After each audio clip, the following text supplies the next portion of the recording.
Hey everybody, this is John Troutman with Cork.com, and I'm standing here in the Shenblue Winery, and as you can see here, this is a state-of-the-art, absolutely gorgeous facility.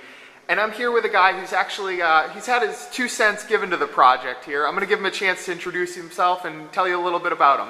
Hi, I'm Doug Marjoram. I'm with Marjoram Wine Company in Santa Barbara, and we're here at Shenblue, where I come over and sort of assist and hang out during the harvest and during blending times, and was just attending here the Grenache Symposium with John. Awesome. So, a whole lot of talk about Grenache the last couple of days, and it's been a great brainstorming session among all walks of the industry. You obviously focus on the winemaking portion of it. Within your panel, what were some of the great ideas that you felt were generated?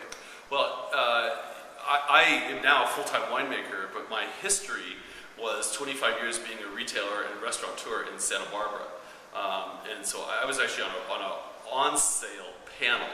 And so we were looking at what we could do to promote Grenache in restaurants and how we can get people to serve more wine and to accept Grenache as one of the calls that people might make in a restaurant. Because right now people come in and say, oh, give me a Chardonnay, or give me a Pinot Noir, or give me a Malbec. Surprisingly enough, Malbec was higher than anyone coming in and saying, give me a Grenache.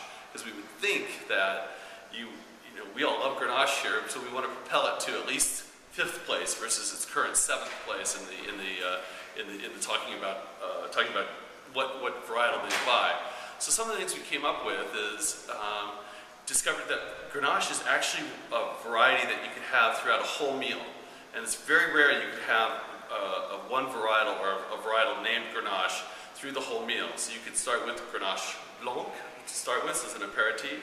You could have a Grenache Rosé with salad or some charcuterie. And then you could have a light-bodied Grenache wine, and then a full-bodied Grenache wine, especially blended with other grape varieties like Syrah and Sanso and Mourvèdre. And then there's a huge range of Syrah Vendu Naturel sweet wines.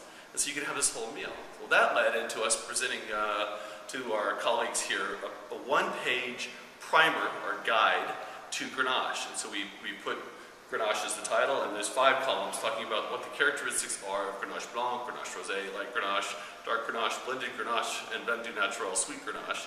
And then gave the vocabulary for people to be able to, on one page, see all the different styles of Grenache. And then what came out of that is we'll disseminate this information to all the restaurants, because we're all in the wine business and we have all our friends who have restaurants, in a chain mail kind of thing.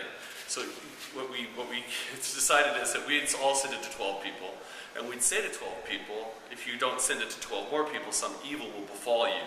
And then so it gets disseminated to everybody. And as part of the result of that is we picked a day, September 24th, as International Grenache Day. And we're asking restaurants to, that day, serve just Grenache in their restaurants and do Grenache menus. So you could have a 5-course meal with all the different styles of Grenache. And so the next work we have to do is to get that information out to everybody in a press release and include the guides so everyone can be smart about Grenache. Awesome. I know we'll be doing our part to promote people to drink Grenache on September 24th on Twitter, Corked, Facebook, interact on it on those platforms.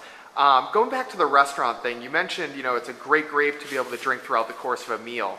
How about as far as the actual wine list is concerned? Is there any way to really promote Grenache through the wine list? It's interesting, because that was one of the things that really came out strongly in the symposium was a lot of the producers of Grenache, especially in France, do not list that it's Grenache on the label.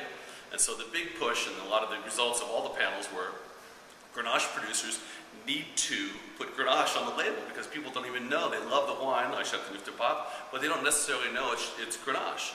And so that was one good result from the seminar. But one of the great questions that was asked was a Japanese journalist at the event, and she said, in Japan, and when Japanese people travel, they go to wine lists and they just don't understand them at all. Why don't people put the varietals on the wine list?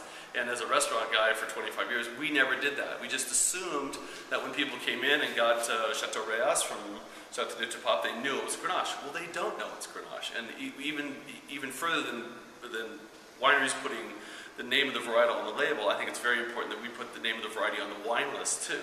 As simple as it seems to us as wine professionals, that Bordeaux wines are Cabernet Sauvignon, Merlot, Cabernet Franc, Malbec, and Petit Verdot, most people A lot of people don't know that.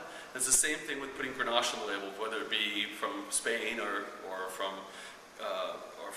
France. For the most part, California producers do put the name of the varietal on the label, so it's not an issue with California producers, but it is an issue for French and Spanish producers. Awesome.